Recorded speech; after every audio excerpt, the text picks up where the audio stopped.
Hi friends, ఇక మా చిన్నోడైతే హాస్టల్కి పోతున్నాడు. ఇవాళ అయితే హాస్టల్ పోవడానికి బస్ స్టాండ్కి అయితే వెళ్ళినాం. ఇక బస్సులో అయితే ఫుల్ మంది ఉన్నారు. ఇక పాప మా చిన్నోడును వాళ్ళ ఫ్రెండ్ ఇద్దరు కలిసి పోదామని అన్నారు. ఇక ఆయన కూడా వచ్చిండు. ఇద్దరైతే హాస్టల్కి వెళ్తున్నారు. ఫ్రెండ్స్, మీ పిల్లలు కూడా హాస్టల్కి పోయారా? నేనైతే ఆ పిల్లల్ని హాస్టల్కి పంపించేటప్పుడు అయితే ఫుల్ హ్యాపీగా నవ్వుకుంటా పంపిస్తా. నేను అస్సలు ఏడవ వాళ్ళ ముందట, ఎందుకంటే నేను ఏడ్చిందంటే వాళ్ళు కూడా మళ్ళీ ఏడుస్తారు. అందుకోసం నేను అస్సలు ఏడవ, ఏదో పిచ్చిగా మాట్లాడుకుంటా ఫుల్ జోక్ చేసి పంపిస్తా. కానీ పాపం ఇక వాళ్ళని పంపించేసి రిటర్న్ రాగా నాకైతే మస్తు దుఃఖం వస్తుంది. ఫుల్ బాధ అనిపించింది. ఎందుకంటే వాడు 2 నెలలు ఉన్నాడు ఇక్కడ. ఇక ఇంటికి వచ్చేసరికి వాడు ఇక అసలు నాకు అసలు చెప్పరావడం లేదు.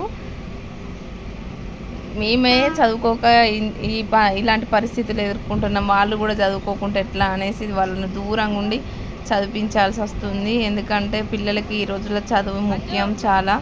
అందుకోసం అయితే ఇక పిల్లల్ని అయితే హాస్టల్కి వేయాలి, పంపించాలి. స్కూల్ చక్కగా లేవు కాబట్టి ఇక హాస్టల్కి పంపించినాం. ఇక వచ్చేటప్పుడు అయితే నాకైతే మస్తు బాధ అనిపించింది.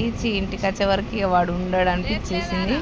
వాడికి కూడా మస్తు బాధ అనిపిస్తుంది. కానీ ఇక ఫేస్ చూస్తే ఎక్కడ దుఃఖం వస్తుందో అని వాడు మా మొహాలు కూడా చూడట్లేదు, సైలెంట్గా ఉన్నాడు. లాస్ట్గా ఒక్కసారైనా బాయ్ చెప్పురా అంటే ఇట్లా ఊపిండు అంతే.